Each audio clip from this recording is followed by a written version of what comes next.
بسم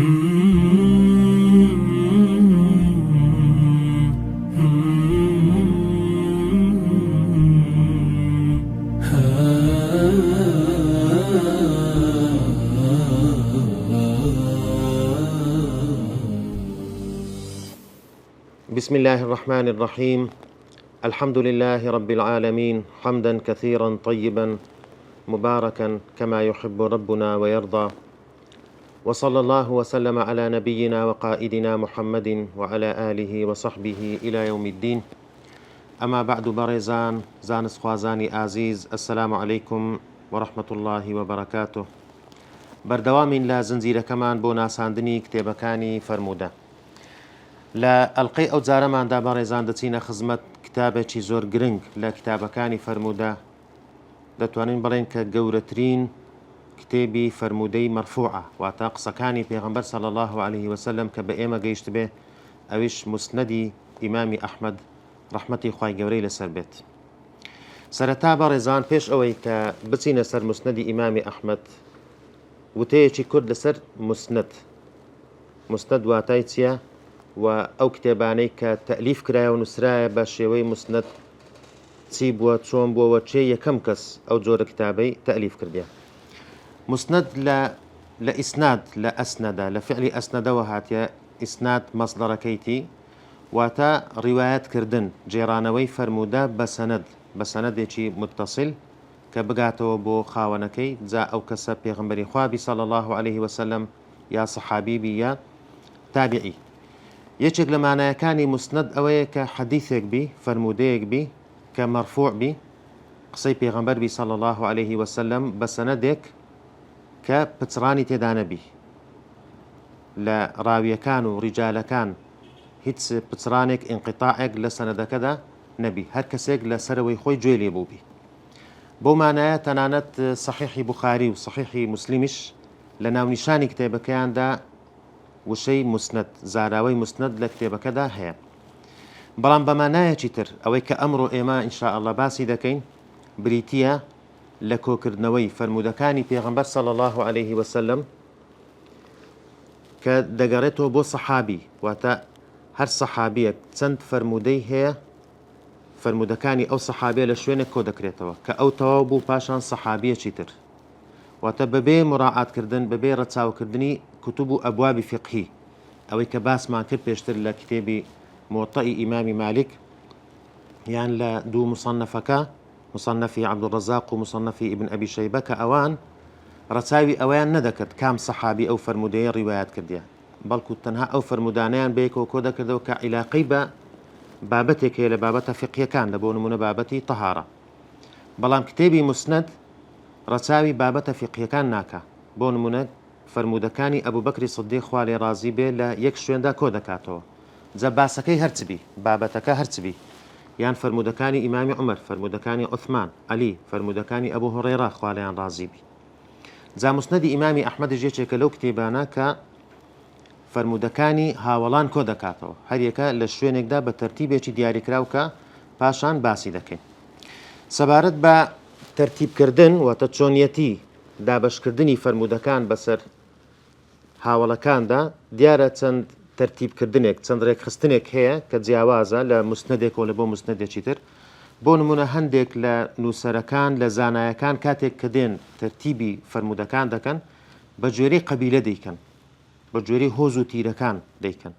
بۆ نمونە لە بەنی هاشمەوە دەست پێ دەکات کە بریتیە لەو تیرەیە کە پێغەمبەری خوا صلی الله عليه وسلم تێیدا لەدایک بووە، پاشان ئەو تیرە و هۆز و قەبیلانەی تر کە نزیکن لە بەنی هاشم، نزیکن لە تیرەکەی پێغەمبەر صلی الله عليه وسلم، ئەو جۆرێکە لە تەرتیبکردن. یەکێک لە جۆرەکانی تەرتیبکردنی مەسانید، کتێبەکانی موسنەد، بریتیە لە بەگوێرەی سابقە و پێشینەی ئەو سەحابیە، تا چەند پلە و پایە و مەکانەتەکەی چۆنە لە ئیسلامدا لە لای پێغەمبەری خوا صلی الله عليه وسلم. بۆ نمونە زۆربەی موسنەدەکان دەست پێ دەکەن بە عەشەڕەی موبەشەرە، ئەو دە هاوڵەی کە مژدەی بەهەشتیان پێدرایە. دوای ئەوە لە بۆ نمونە ئەسحابی بەدر، ئەو 314 یان 15 یان 17 کەسەی کە لە غەزوەی بەدردا بەشداریان کرد. پاشان ئەسحاب مەثەلەن بەیعەتی ڕیضوان، ئەوانەی کە لە بەیعەتی ڕیضوان لە کاتی لە حودەیبیە کە بەشداریان کرد و هاکەدا. جۆرێکی تر لە تەرتیبکردن بریتە بە جۆرەی پیتەکانی هیجایی واتە ئەلیف با تا ثا بەو شێوەیە تەرتیب دەکەن واتە بۆ نمونە دەست پێ دەکە یەکەم جار لە ئوبەی بن کەعب کە بە هەمزە دەست پێ دەکا پیتی دومیشی بریتە لە با جا ئەو جۆرە تەرتیبانە هەیە لە کتێبەکانی مسند. سەرەتای تەلیفکردن سەرەتای نووسینی کتێبی مسند لەکەیەوە دەستی پێکردێت طبعاً ئیمامی ئەحمەد یەکەم کەس نەبووە کە کتێبی مسندی بەو شێوازە تەلیف کردیە بەڵکو لە پێش ئەو چەند زانایەکی تر هەبوونە کە لەو شێوازە لە کتێب کۆکردنەوەی فەرموودە کتێبیان نووسیە. جیاوازیەک هەیە ڕاجیایەک هەیە لە نێوان زانایان کە یەکەم کەس چێ بووە بە ناوی مسند کتێبی نووسیە. هەندێک لەو ڕەئیانە بەڵکو دەتوانم بڵێم زۆربەی ڕەئیەکان لەسەر ئەوەن کە یەکەم کەس کە کتێبی مسندی نووسیبی بەو شێوازە بریتە لە زانایەک بە ناوی عوبەیدوڵڵا بن موسى أبو محمد عوبەیدوڵڵا بن موسى بن أبي المختار العبسي الكوفي کە لە ساڵی 213 کۆچی وفاتی کردیە. لە دوای ئەوە یحیە الحیمانی يحيى بن عبد الحميد بن عبد الرحمن الحماني أبي شهر كوفية لصالي 228 وفاتي كرديا. مسدد بن مسرهد البصري كراوية كوجيرة رويتي مشهودة كلصالي 228 وفاتي كرديا أبي جيتشيك بولو كساني كمسندي نوسيا. أسد بن موسى كناسراوة بأسد السنة لمصر أبي جيتشيك بولا أوائل سرتاكاني أو كساني ككتابي مسنديان نوسيا لصالي 212 وفاتی کردیان.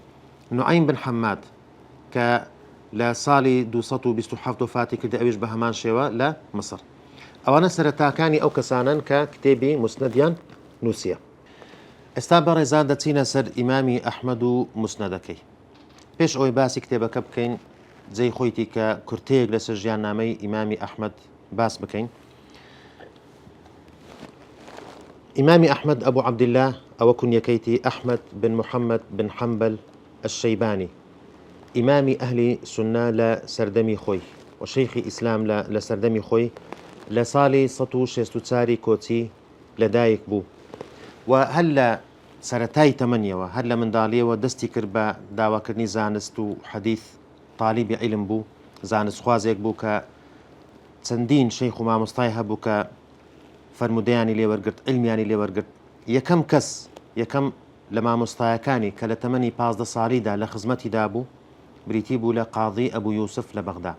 قاضی ئەبوو یوسف کە مەشهورە یەکێکە لە گەورەترین زانایانی ئیسلام و کە الصاحبین دوو هاوڵەکەی ئەبوو حەنیفە ڕەحمەتی خۆیان لەسەر بی ئەو قاضی ئەبوو یوسف و محەممەد بن الحەسەن الشەیبانی. جا قاضی ئەبوو یوسف کە لە ساڵی 1982 وفاتی کردیە ئیمامی ئەحمەد لە ساڵی 1970 لە خزمەتی دابوو فەرمودەی لێ وەرگرتیە.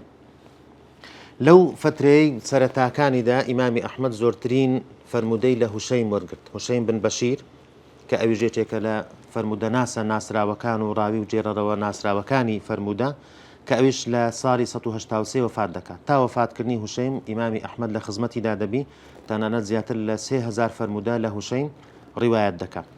لە دوای وفاتکردنی هوشەیم ئیمامی ئەحمەد دەست بە ڕیحلە دەکات بە گەشتکردن لە پێناوی کۆکردنەوەی عیلم لە کۆکردنەوەی فەرمودە. یەکەم گەشتکردنی لە بۆ کوفە دەبی لە بۆ شاری کوفە کە لەوێ چەند ڕاویەک چەند زانایەک و فەرمودەناسێک چاوی پێیان دەکەوی لەوانە ئەبوو معاویە الضەریر کە زانایەک و فەرمودەناسێکی مەشهورە لە ساڵی 1994 کۆچی وفاتی کردیە. هەروەها یەکێک لە گەورەترین شەیخەکانی بریتە لە وەکیع بن الجەڕاح ڕەحمەتی خوای لەسەر بی کە ئەویش لە ساڵی 1997 وفات دەکات. ماوەکی زۆر لە خزمەتی وەکیع دەبی و بەشێکی زۆر لە فەرمودەکانی وەکیع کۆ دەکاتەوە. لە ساڵی 1986 یەکەم جار گەشت دەکات لە بۆ بەسرە لەوێ چاوی دەکەوی بە معتەمر بن سولەیمان کە ئەویش یەکێکە لە ڕاوی و فەرمودەناسە ثیقە و جێ متمانەکان کە لە ساڵی 1987 وفاتی کردیە.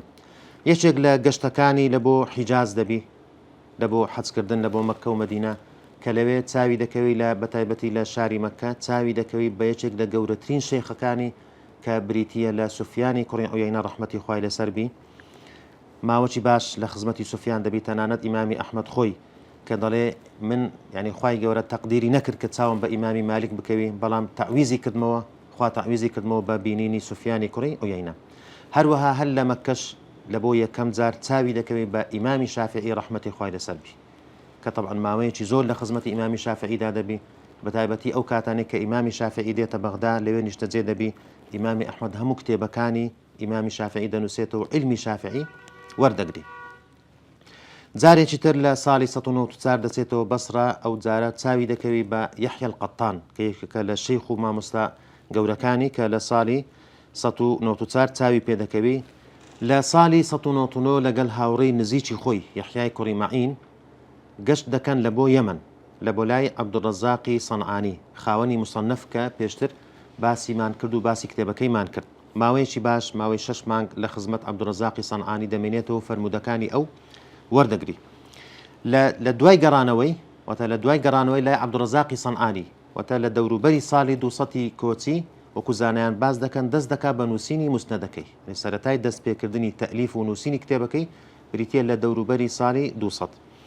لە ساڵی 209 یەکەم گەشتی دەکات لە بۆ شام.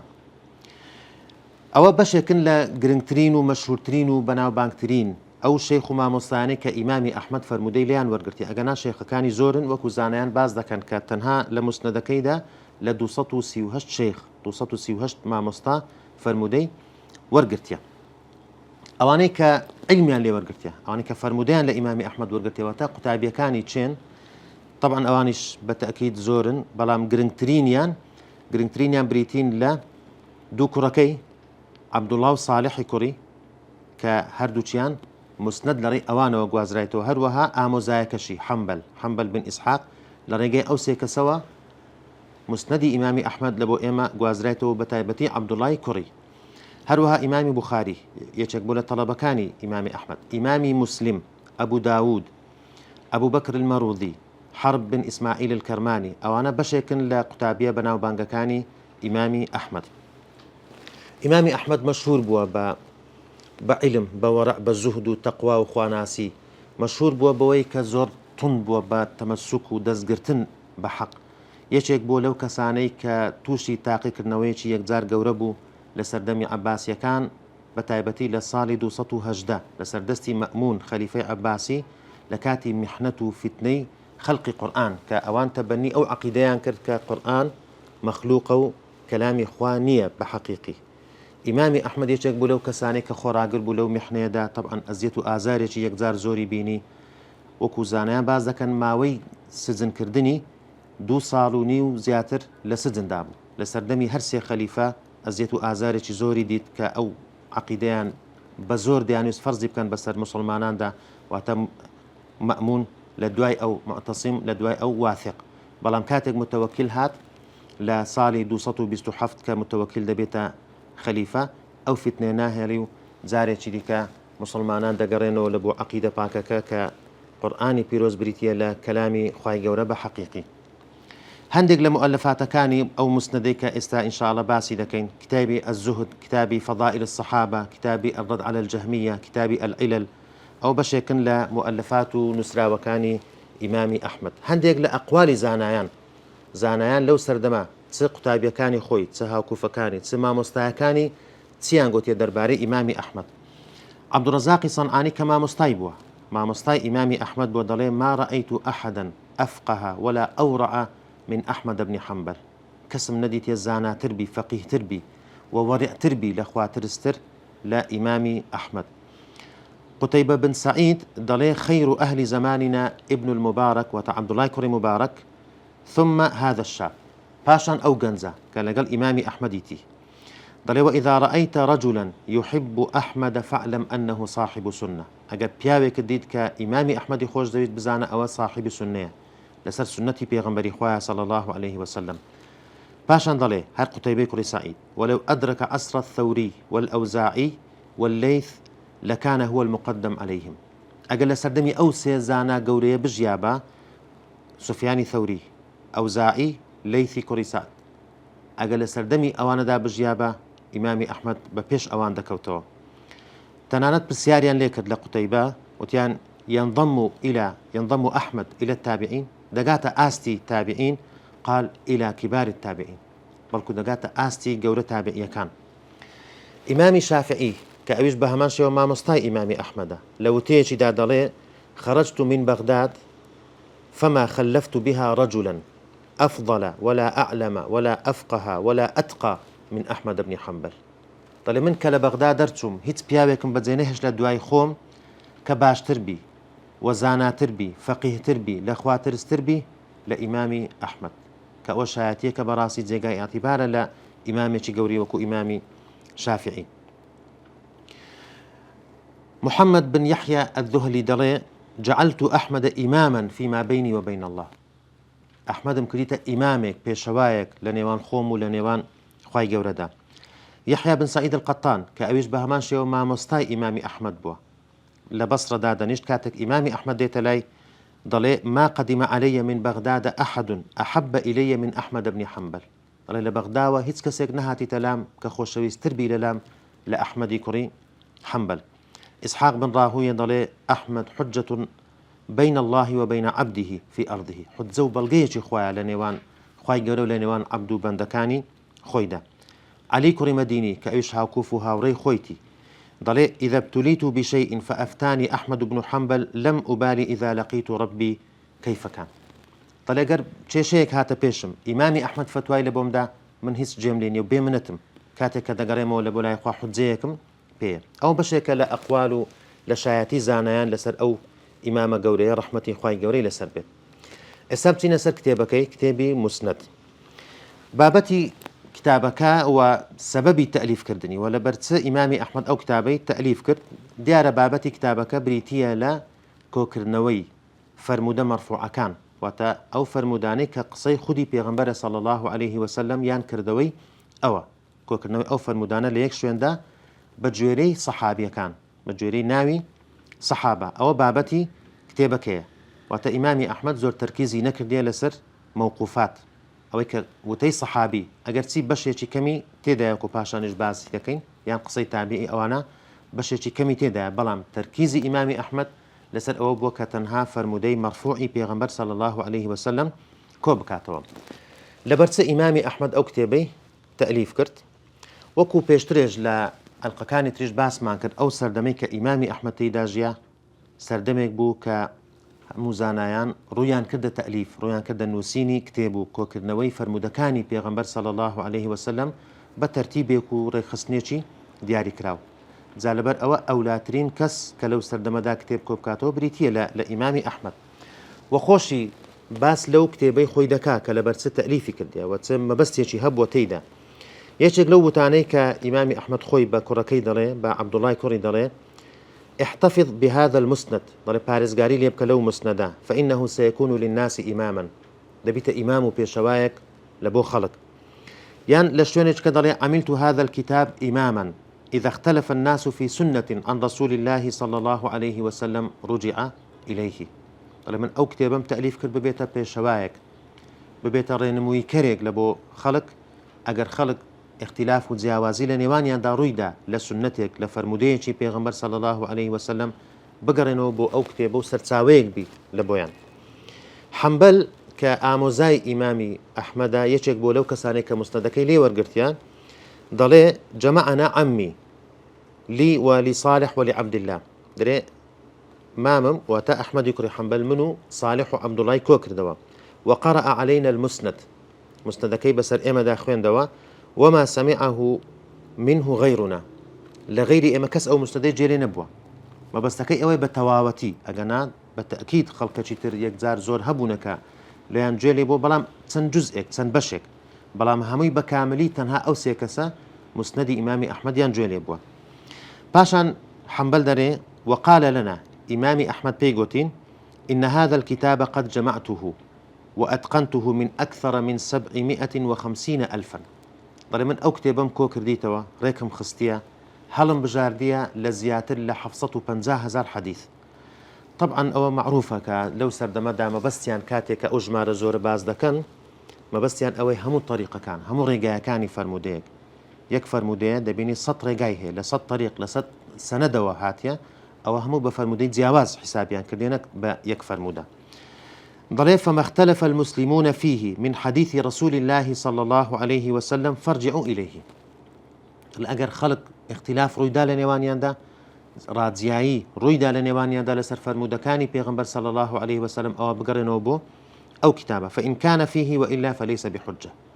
أجر تيدا بو أجر نأوى حجة طبعا لێرە مەبەستی ئیمامی ئەحمەد ئەو نییە کە هەموو کتێبەکەی حجەیە نا مەبەستی ئەوەیە کە ئەوەی کە لە دەرەوەی کتێبەکەی ئەو دانیە حجە نیە بەو شێوە ئیمامی ئەحمەد ئەو کتێبەی کۆ کردەوە حەجمەکەی طبعا قەبارەکەی قەبارەیەکی یەکجار گەورە بوو مەوسوعەیەکە ئینستیکلۆپیدیایەکە بەڕاستی لە بۆ فرمودەکانی پێغەمبەر صلی الله عليه وسلم سەبارەت بە قەبارەکەی کە زۆر گەورە بووە ئیمامی ابن كثير لا اختصار علوم الحديث دەڵێ لا يوازيه كتاب مسند في كثرته وحسن سياقته دەڵێ هیچ کتێبێکی مسند نییە بگاتە ئاستی مسندەکەی ئیمامی ئەحمەد لە زۆری فرمودەکانی و لە جوانی ڕێکخستنی فرمودەکان و دابەشکردنی فرمودەکان بەسەر هاوڵەکاندا تەنانەت قولێک هەیە هەندێک لە زانایان گوتیتیان کە لا يوجد حديث ثابت إلا وهو في المسند بلفظه أو بمعنى هیچ حديثێکی ثابت صحيح نییە إلا لە مسنددا وجودی هەیە چ بە لەفظ چ بە معنى ئەگەرچی وەکو زانایان دەڵێن کە مبالغەکردنە چونکە ئێمە حەدیثمان هەیە صحیحە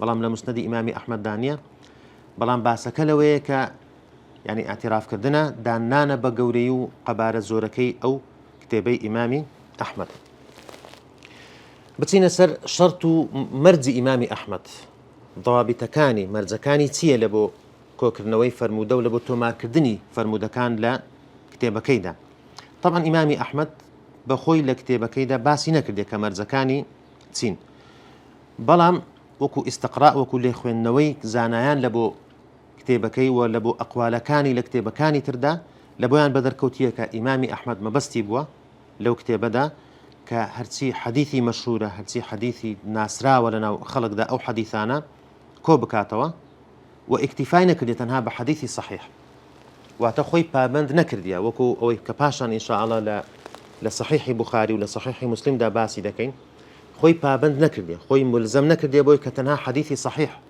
کۆ بکاتەوە تۆماری بکە لە کتێبەکەیدا کەواتە حەدیث دەکرێت تێدا هەبی لە مسندی ئیمامی ئەحمەد ضعیف بی بەڵکو مەوضوعش بی وەکو پاشان باسی دەکەین ئیمامی ئەحمەد هەندێک ڕاوی هەیە کە ینی مەجروحن بریندار کراون يعني زانایان جرحیان کردینە بە جرحێکی زۆر تند شدید ئیمامی ئەحمەد وازی لەو کەسانە هێنایە و تەنانەت ئیمامی ئەحمەد هەندێک حەدیث هەبووە و تانی پێداچوونەوەی هەبوو هەندێک حەدیث کە پێشتر نووسیتی ضربی لەسەر لێدایە و ینی داوای لە عەبدوڵای کوڕی کردێکەوە ڕەشی بکاتەوە بەڵام هەندێک لەو فەرمودانە بە سەهو بە هەڵا مایتەوە لە کتێبەکەیدا کە ئیمامی ئەحمەد خۆی پێشتر داوای کردێکەوە ڕەش بکرێتەوە کەواتە بەڵگەیە لەسەر ئەوەی کە مەرجی تند بووە ویستیتی ئەو فەرمودانەی کە خۆی ڕای لێ نەبووە پێشتر تۆماری کردێ لە کتێبەکەدا ڕەش بکرێتەوە زانایان ڕاجیایان هەیە لەسەر فەرمودەکانی مسندی ئیمامی ئەحمەد کە تا چەند صحیحن و تا چەند حەدیثی ضعیف یان مەوضوعی تێدایان دەتوانین بڵێن دەبنە سێ مەذهب سێ قەول و سێ ڕەئی هەیە لەسەر حەدیثەکانی مسندی ئیمامی ئەحمەد قەولی یەکەم ئەوەیە کە هەموو ئەو فەرمودانەی مسندی ئیمامی ئەحمەد احتیجاجی پێ دەکرێت هەمووی یعنی جێگای ئەوەی بتە بەڵگەیەکی شەرعی و هیچ حەدیثێکی ضعیفی تێدا نییە ئەوە قەولێکە لە قەولەکان بە تایبەتی لەوانە ئەبوو موسای مەدینی ئەبوو موسای مەدینیەکە کە لەوانەیە کە دەڵێ هەموو حەدیثەکانی مسندی ئیمامی ئەحمەد احتیجاجی پێ دەکرێت بەڵام ئەو قەولە زانایان لەگەڵی دانین لەبەر ئەوەی حەدیثی تێدایەکەوە ضعیفە و حەدیثیش تێدایەکەوە مەوضوعە قەولی دووەم ئەوەیە کە هەندێک حەدیثی تێدایە بەڵێ دەکرێت حەدیثی ضعیفی تێدای بەڵام حەدیثی مەوضوعی تێدا نییە یعنی هەموو حەدیثەکانی مسندی ئیمامی ئەحمەد صحیح نین بەڵکو حەدیثی ضعیفی تێدایە لاواز کە وەرناگیرێ بەڵام حەدیثی مەوضوع هەڵبەستراو ئەو جۆرە فەرمودەی تێدا نییە کە ئەوانەی ئەو زانایانەی کە لەگەڵ ئەو ڕەئیەدان لەوانە مەسەلەن ئیبن تەیمیە ئیبن حەجەر کە پێیان وایە شەرتی ئیمامی ئەحمەد ئەوە بووە کە شەرتەکەی بەهێزە تەنها لەو ڕاویانە حەدیث وەربگری کە جێگای متمانن و هەندێک لەو ڕاویانەی کە درۆزنن کەذابن لە بۆ نمونە مەسەلەن محەممەد بن سعید المەسروب یعنی یان ئەو ڕاویانەی کە حفزیان باش نەبووە حەدیثیان لێ وەرنەگیرایە فەرمودەی لەوانە وەرنەگرتیان قەولی سێمیش بەشێک لە زانایان لەگەڵ ئەو ڕەئیەدان کە ئەوانەش وەکو ئیبن الجەوزی وەکو ئیبن کەثیر وەکو حافظی عێراقی ئەوانە لەگەڵ ئەو ڕەئیەدان کە شەرتی ئیمامی ئەحمەد زۆرە تەساهولەک و نەرمیەکی تێدا هەیە لەبەر ئەوانە پێیان وایە کە حەدیثی ضعیفی تێدایە و حەدیثی مەوضوعیشی تێدایە حەدیثی مەوضوعیشی تێدایە کورتەکە ئەوەیە سەبارەت بە فەرمودەکانی مسندی ئیمامی ئەحمەد بەشێک لە بەشێکی باش لە فەرمودەکانی مسندی ئیمامی ئەحمەد صحیحە مقطوع بصحته، يعني هیچ گومان لەوە دانیە کە فەرمودەی صحیحن و بەشێکی زۆریان لە صحیحیندا لە بوخاری و مسلمدا هاتیان. بەشێکی دیکەی لە فەرمودەکانی مسند صحیحن بەڵام زائدن، يعني زوائدە، يعني لە صحیحیندا بوخاری و مسلم ڕیوایەتیان نەکردیان. بەشێکیان حەسەنن، ئەوەی کە لە لای متأخرین پێی گوترا حەدیثی حەسەن، واتە ڕاویەکان هەمووی ثقن ضبطیان هەیە، بەڵام هەندێک لە ڕاویەکان یەکێکیان هەندێک لە ڕاویەکان ضبطی خەفیفە. بەشێکیان لە فەرمودەکان ضعیفە، بەڵام ضعفێکی لاوازیەکی کەم، واتە دەکرێت ئەعتیباری پێ بکرێت، دەکرێت بەهێز بکرێت ئەو فەرمودەیە بگاتە ئەو ئاستەی کە پێی بگوترێ حەسەن و لغەیریه لە لای متأخرینی فەرمودە ناسان. بەشێکی فەرمودەی منکەڕ و باتیل و مەوضوعیشی تێدایە، بەڵام ئەوانە ژمارەیەکی کەمن. و ئەو کەسانەی کە دەڵێن مسندی ئیمامی ئەحمەد فەرمودەی مەوضوعی تێدایە، ئێمە دەتوانین بڵێن دوو جۆر فەرمودەی مەوضوع هەڵبەستراومان هەیە. جۆرێک کە بە ئەنقەست ئەو کەسە هاتێ فەرمودەیەکی دروست کردیە دایتە پاڵ پێغەمبەر صلی الله عليه وسلم، کە ئەو جۆریان بە دڵنیایی لە مسندی ئیمامی ئەحمەددا نییە. بەڵام جۆرێک فەرمودەی هەڵبەستراو هەیە کە بە هەڵا هەڵبەستراوە، هەڵەیەکە هەڵەیەکی زۆر گەورەیە، کەسێک لە ڕاویەکان کە درۆزن نەبووە، کەذاب نەبووە، تووشی ئەو هەڵەیە بووە، بەڵام فەرمودەکە هەڵبەستراوە. جا ئەو جۆرە فەرمودەیە لە مسندی ئیمامی ئەحمەددا هەیە. وەکو میثالێک، وەکو نمونەیەک لەسەر ئەو فەرمودانەی کە زانایان باسی دەکەن کە ینی فەرمودەیەکی هەڵبەستراوە لە مسندەکەی ئیمامی ئەحمەددا، حەدیثی ئەو حەدیثەی کە عائیشە خوارێ ڕازی بێ دەیجێڕێتەوە لە پێغەمبەر صلی الله عليه وسلم سەبارەت بە عەبدوڕەحمانی کوڕی عەوف خوارێ ڕازی بێ، کە یەکێکە لە عەشەرەی مبەشەرە، کە پێغەمبەر صلی الله عليه وسلم فەرموویەتی قد رأيت عبد الرحمن ابن عوف يدخل الجنة حبوا، واتە بینیم عەبدوڕەحمانی کوڕی عەوف بە گاگۆڵە دەچوو بۆ بەهەشت لەبەر دەوڵەمەندیەکەی، کە ئیمامی ئەحمەد خۆی لە شوێنی تر ئەو فەرمودەیە ئینکار دەکات، خۆی نکوڕی لەو فەرمودەیە دەکا و خەلەلەکەی دیاری دەکاتن، بەڵام لە سەهوەن بە هەڵا لە مسندەکەیدا ماوەتەوە. سەبارەت بە منهەجی کتێبەکە و چۆنیەتی تەرتیبکردنی فەرمودەکان بەسەر هاوڵەکاندا دیارە وەکو باسمان کرد مسند بە گوێرەی ناوی هاوڵان تەرتیبی لە بۆ کرایە، فەرمودەکانی تەوزیع کردێ بەسەر هاوڵەکاندا، و چەند ئاعتیبارێکی ڕەچاو کردی ئیمامی ئەحمەد لە تەوزیعکردنی لە دابەشکردنی فەرمودەکان بەسەر هاوڵاندا. سەرەتا دەستی پێکردێ بە خولەفای ڕاشیدین، واتە سابقە و پێشینەیان لە ئیسلام، بلەو پای هاوڵەکان لە ئیسلامدا، بە خولەفای ڕاشیدین، پاشان العەشەرە المبەشەرە، واتە یەکەم جار مسندی ئەبوو بەکر خوا لێ ڕازی بێ، پاشان عومەر، پاشان عوثمان، پاشان عەلی خوا لێیان ڕازی بێ. دوای ئەوە شەش کەسەکەی تر کە لە عەشەرەی مبەشەرن، دوای ئەوە ئەهلی بەدر. هەروەها مراعاتی ئەوەشی کردیە کە نەسەبیان لە ڕووی نەسەب و ڕەچەڵەچیانەوە، بۆ نمونە ئەهلی بەیتی پێش خستیە، پاشان بەنی هاشم. هەروەها باسی مکثرین، الصحابە المکثرین، ئەوانەی کە فەرمودەیان زۆر ڕیوایەت کردیە، لە بۆ نمونە وەکو ئەبوو هوڕەیرە ئیبن مەسعود. هەروەها ڕەچاوی وڵاتەکانیشی کردیە، لە بۆ نمونە فەرمودەی مەکیەکان، ئەوانەی کە ئەو ڕاوێنەی کە خەڵکی مەکە بوون، یان ئەوانەی کە شامی بوون، یان ئەوانەی کە کوفی بوون، یان ئەوانەی کە بەسری بوون. هەروەها نیسا، ئافرەتان، مسندی نیسائی جیا کردێتەوە، ئەو سەحابیانەی کە ئافرەتن فەرمودەیان ڕیوایەت کردیە. خۆی 16 مسندی هەیە، يعني دابشي كردي بس 16 مسند بو شيوه. يكم مسند العشرة المبشرين بالجنة، دوم مسند الصحابة بعد العشرة، سيم مسند أهل البيت رضوان الله عليهم، سارم مسند بني هاشم، باشان مسند المكثرين من الصحابة، كلا مسند مكثرين باسي عبد الله بن مسعود وعبد الله بن عمر، عبد الله بن عمر، أبو رمثة، أبو هريرة، أبو سعيد الخدري، أنس بن مالك، جابر بن عبد الله. باشان مسند المكيين أو صحابياني كلام كان يجتذبون، مسند المدنيين أواني كلام مدينة يجتذبون، مسند الشاميين هاولا شامية كان، مسند الكوفيين، مسند البصريين، مسند الأنصار. باشان أحاديث رجال من أصحاب النبي صلى الله عليه وسلم.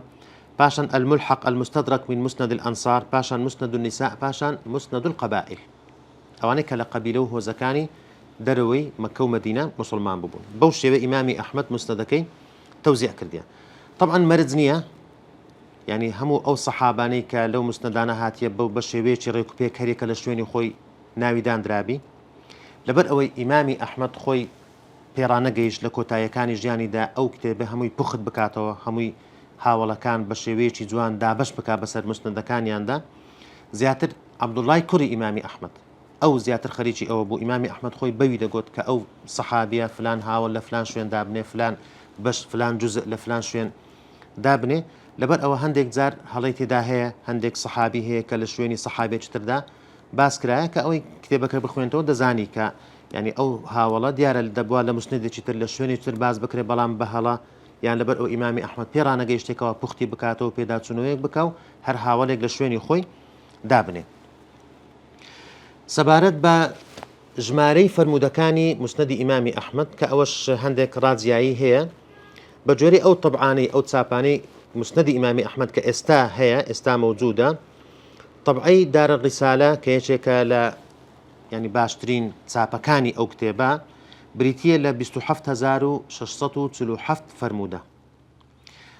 طبعی چاپی المەکتەب الئیسلامی بریتیە لە 27588. چاپی دارمەکنەز ژمارەی فەرمودەکان دەگاتە 28295 فەرمودە.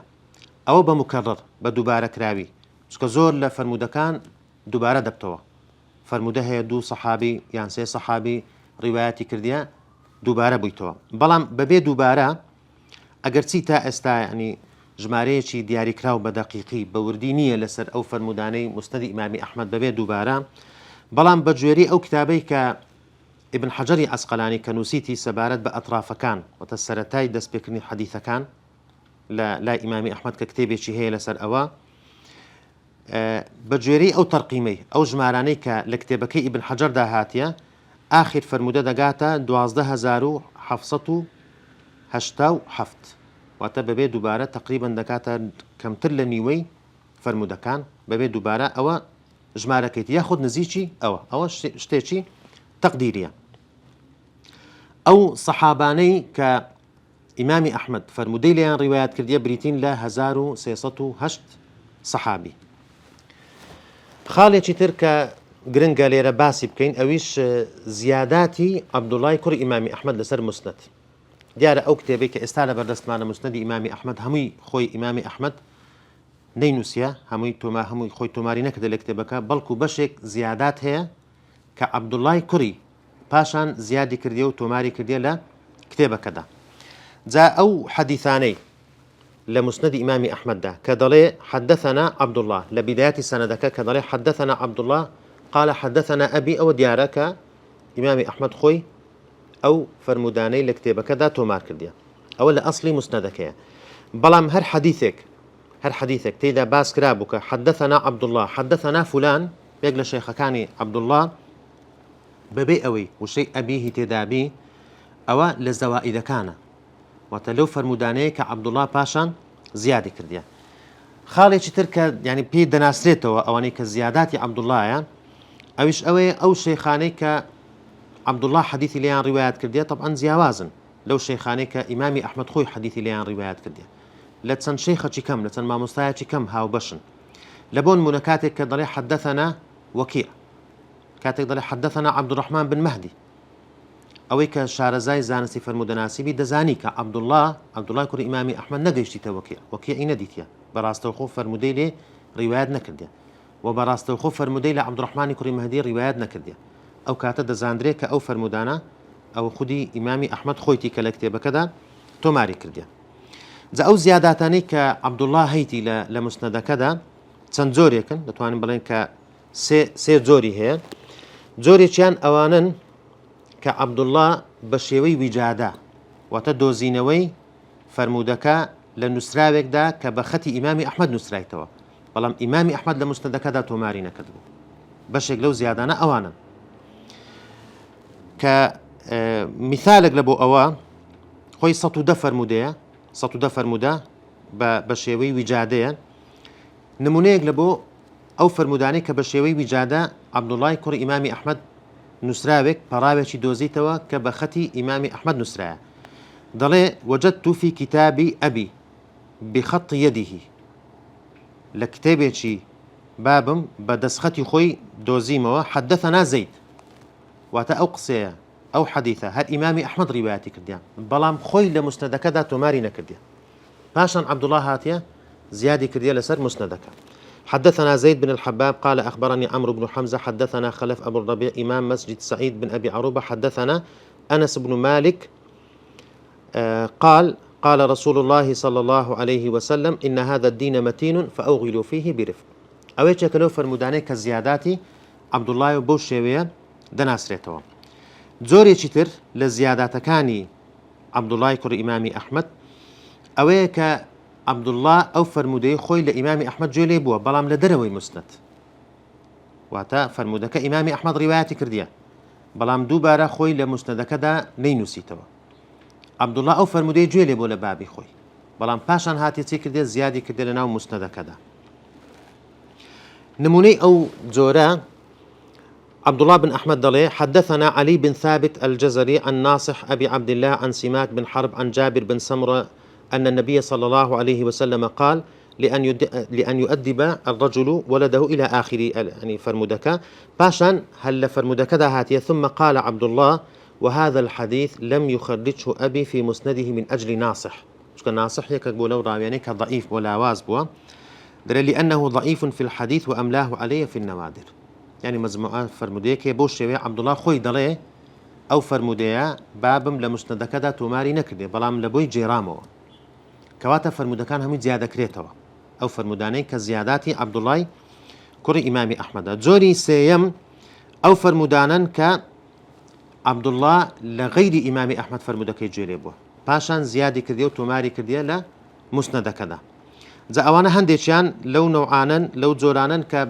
بلا سند ولا متنوا لو روي سند ولا متنوا زياوازا يعني نسندكي نمتنكي إمام أحمد رواياتي نكرديا بلكو عبد الله لشيخة ديكا لما مستايا ديكا جيلي بوا باشان لمسند تماري كرديا مثالي أوا نمونيك لبو أوا عبد الله ضلي حدثنا أبو صالح هدبة بن عبد الوهاب المروزي حدثنا الفضل بن موسى حدثنا عيسى بن عبيد عن الربيع بن أنس عن أبي العالية عن أبي بن كعب قال لما كان يوم أحد قتل من الأنصار 64 رجلا إلى آخره فرمودك دور دريجة أو فرمودي وجودي نية لمسند إمام أحمد دا وسندكش وجودي نية زوري تر أوانا لو نوعان كسندك ومتنكش للا إمام أحمد دا هي لمسندك بلام عبد الله ديت دكا طريقة ديكا سندي ديكا وكو تقويك وكو بهز كرنيك لبو فرمودك أو فرموديا دا جيريتوا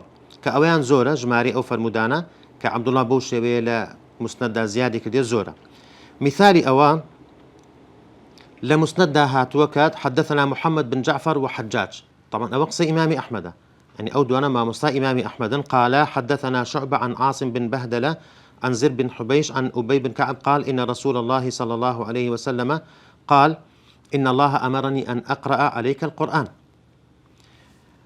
قال فقرأ لم يكن الذين كفروا من أهل الكتاب إلى آخره باشان دليت حدثني عبيد الله بن عمر القواريري أويان زيادات عبد الله كر إمام أحمد حدثني عبيد الله بن عمر وشيخي عبد الله نك شيخ إمام أحمد حدثنا سلم بن قتيبة حدثنا شعبة عن عاصم بن بهدلة وتهمانشي ودقاته والشعبة وعاصم بن بهدلة همان أوفر مدي إن الله أمرني أن أقرأ عليك لم يكن الذين كفروا كواتا أو جوري شترا سندو متنكي للا إمام أحمد داهي بلام عبد الله دي بطريقة شتر أو فرمودية رواية دكا أو بشكل لزيادات كاني عبد الله لسر مسندكي إمام أحمد طبعا وكباس معكد هم زيادة كريتوا يعني أوني بري أمانة علمية بارز رابي لكتابة كذا چونك لواني عندك كسرخنا بقري كأكتابة إمام أحمد بخوي نسيتي لبرس باشان زياداتي تدا خو بالتأكيد بدلنيايا وباشتر بو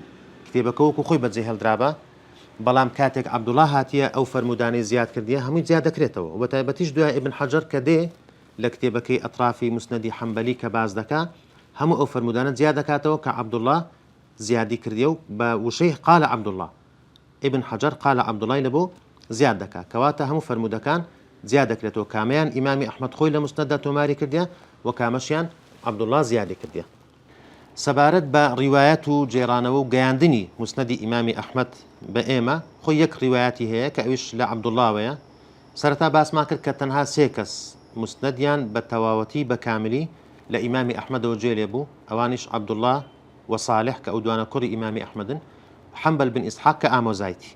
زیاتر لە ڕێی عەبدوڵڵاوە کتێبەکە گوازراوە. لە عەبدوڵڵاه ئەبوو بەکر القەطیعی، معروفە بە القەطیعی، ئەبوو بەکر ئەحمەد بن جعفر بن حەمدان البەغدادی کە لە ساڵی 368 وفاتی کردیە.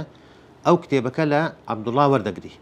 لە ڕێی قەطیعیەوە جارێکی دیکە بڵاو دەکرێتەوە کە ئەو کەسێک کە لە قەطیعی ڕیوایەتی کردیە ئەبوو عەلی الحەسەن بن عەلی بن محەممەد ابن المذهب البەغدادی کە لە ساڵی 444 وفاتی کردیەوە. ئەوە لەویەوە بەو شێوەیە کتێبەکە بڵاو دەبێتەوە. آخر خاڵ کە باسی بکەین بایەخدانی زانایان بە مسندی ئیمامی ئەحمەد. لەگەڵ ئەوەی کە کتێبەکە حەجم و قەبارەیەکی زۆر گەورەی هەیە، بەڵام ئومەتی ئیسلامی زانایانی ئومەت بایەخێکی زۆریان بە کتێبەکەی ئیمامی ئەحمەد داوە لە چەند ڕووەکەوە. یەک لەوانە ترتیبکردن، جارێک کە ڕێکخستنەوە و تەوزیعکردن و دابەشکردنی فەرمودەکانی. یەکێک لەو کتابانەی کە پێشترێش باسمان کرد ترتیبکردنی فەرمودەکان بە جوێرەی ئەطراف الحەدیث، واتە سەرەتای دەستپێکردنی فەرمودەکە وەجا بە جوێرەی حرفی هیجائی، پیتە هیجائیەکان ئەلیف با تا تا بەو شێوەیە کە ئەویش کتێبەکەی ئیبن حەجەری عەسقەلانیە ڕەحمەتی خوای لەسەر بی، إطراف المسند المعتلي بأطراف المسند الحنبلي كأو جورة كتابانا لبو تخريج باشا وتلبو تشونيتي دوزينوي فرمودكان لمسندي إمامي أحمد دا يقلو كتاباني تركا لروي ترتيب كرنو زارج كترتيب كرنو ريك خصنوي فرمودكان زاناك من هيك لسردمي نوي زياتر يعني يشكل زانا نوي كان أحمد بن عبد الرحمن بن البنا الساعاتي لصالي 1370 وفاتی کردیە وەتە ساڵی 1950 لە سەدەی ڕابردوو وفاتی کردیە 1950 زاینی کە هات کتێبەکەی جارێکی دیکە تەوزیع کردەوە فەرمودەکانی تەرتیب کرد ڕێخستنێکیکەی لە بۆ کرد بە گوێرەی ئەبوابی فقهی. ئێمە وەکو باسمان کرد کە مسندی ئیمامی ئەحمەد فەرمودەکان کۆ دەکاتەوە بە گوێرەی ناوی هاوڵان، واتە فەرمودەی هاوڵێک هەمووی لە شوێنێکدا کۆ دەکاتەوە جا بابەتەکەی هەرچبی هەر بابەتێکی فقهی بی. بەڵام ئەحمەد بن عەبدوڕەحمان بن البنا الساعاتی هات فەرمودەکانی کۆ کردەوە بە گوێرەی ئەبوابی فقهی، واتە لە تەهارەوە دەستی پێ کرد، تەهارە پاشان سەلات پاشان زەکات سیام و هاکەدا. دوای ئەوە هەر خۆشی ئەحمەد الساعاتی کتێبێکی نووسی لە بۆ تەخریجکردن، واتە ینی تەخریجکردنی فەرمودەکانی ئەو مسندە بە ناوی بلوغ الأماني من أسرار الفتح الرباني. خوي كتابكي بناوي الفتح الرباني لترتيب مسند الإمام أحمد بن حنبل الشيباني. ذا كتابك كي نسيله تخريج كرني فرمودكان بلوغ الأماني من أسرار الفتح الرباني. هردو كتابكش تساب كراون. يكلا كتابكاني ترتيب كرني بجوري بيت، بجوري بيتكان كتابك بناوي المنهج الأسعد في ترتيب أحاديث مسند الإمام أحمد عەبدوڵڵا ناصر ڕەحمانی کە ئەوە فەهرەستکردنێکە لە بۆ فەرمودەکانی مسند. هەندێک لەو کتێبانەی کە خزمەتی مسندیان کردیە تەرجەمەی ڕاویەکان واتە ژیاننامەی ڕاویەکانی مسندی ئیمامی ئەحمەد. یەک لەو کتێبانە الإكمال في تراجم من له رواية في مسند الإمام أحمد ممن ليس في تهذيب الكمال.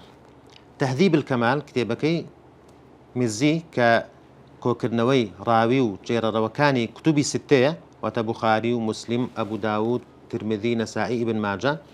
جا ئەو کەسە هاتیە ئەو فەرمودەناسانەی ئەو ڕاویانەی ئەو جێرەڕەوانەی کە لە کتێبی تەهذیب الکەمالدا ناویان نەهاتیە لە مسندی ئیمامی ئەحمەد هاتیە تەرجەمەی ژیانیان باس دەکات. یەک لەو کتێبانی تر تعجیل المنفعة بزوائد رجال الأئمة الأربعة ئەویش بە هەمان شێوە ئیبن حەجەری عەسقەلانی. هەندێک لە مختصرات واتە کورتکردنەوەی مسندەکەی ئیمامی ئەحمەد مختصر مسند ئەحمەد سراج الدین عمر بن علی ابن الملقن. ابن الملقن کە زانایەکی شافعی مەشهورە لە ساڵی 85 وفاتی کردیە، کورتکردنەوەیەکی کردێ لە بۆ مسندی ئیمامی ئەحمەد. کتێبێکی تر هەیە لێک لەو زانایە هاوچەرخانی ئەو سەردەمە صالح الشامی بە ناوی تەقریب مسند الإمام ئەحمەد. تەقریب نزیککردنەوە ئاسانکاریەکە لە بۆ کتێبەکە. هەندێک لەو کتێبانەی کە باس لە زەوائیدەکان دەکەن واتە ئەو فەرمودانەی کە ئیمامی ئەحمەد ینی زیادەیە لە کتێبەکانی تردا نەهاتیە، لە بۆ نمونە زەوائیدەکانی لەسەر سەحیحین، زەوائیدەکانی لەسەر کتوبی ستە، یعنی ئەو فەرمودانەی کە ئیمامی ئەحمەد ڕیوایەتی کردێ بەڵام لە کتوبی ستە نەهاتیە، یان لە سەحیحیندا نەهاتیە. هەندێک لەو کتێبانە غایەت المقصد في زوائد المسند كأوا هيثمي أو كتابي نوسيا. إتحاف الخير المهرة بزوائد المسانيد العشرة كأو باسي دم مسند دكا دا كتابي مسند زوائد كانيان أو فرموداني كبزيادة روايات يان كردية لسر كتابة كاني تردا. هەندێک لەو کتێبانێک کە باس لە شەرح و غەریب و ئیعرابی فەرموودەکانی مسندی ئیمامی ئەحمەد دەکا، کتێبێک بە ناوی غەریب الحەدیث على مسندی ئەحمەد بن حەمبەل، نووسەرەکەی ئەبوو عومەر محەممەد بن عەبدولواحد کە معروفە بغولام ثەعلب لە ساڵی 345 وفاتی کردیە.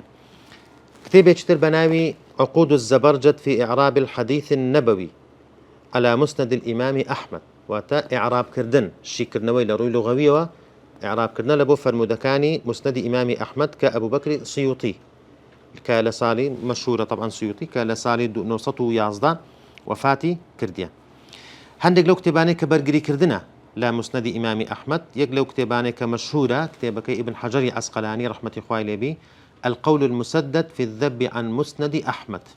ابن حەجەری عەسقەلانی بەرگری دەکا لە مسندەکەی ئیمامی ئەحمەد و ڕەدی ئەو کەسانە دەداتەوە کە دەڵێن حەدیثی مەوضوع لە کتێبەکەی ئیمامی ئەحمەددا هەیە. ئەو کتێبانە هەمووی مەطبوعن، هەمووی چاپکراون و بەشێکی دیکەی زۆریش وە تا ئێستاش بەردەوام خزمەتی ئەو کتێبە دەکرێت بە تایبەتی لە نامەکانی دکتۆرا و ماستەر لە زانکۆکاندا تاوەکو ئێستاش خزمەتی ئەو کتێبە دەکرێت و فعلەن پێویستیشی بە خزمەتێکی یەکجار زۆر هەیە، وەکو پاداشتێک، وەکو ینی چاکەیەک بەرامبەر ئەو ئیمامە کە ئەو خزمەتە گەورە ئەو جوهدەی سەرف کرد لە کۆکردنەوەی فەرموودەکانی پێغەمبەردا صلی الله عليه وسلم. خوای گەورە ڕەحمی پێ بکە، خوای گەورە پاداشتی بداتەوە لەسەر ئەو کارە گەورەیە کە کردی لە بۆ کۆکردنەوەی فەرموودەکان. والسلام عليكم ورحمة الله.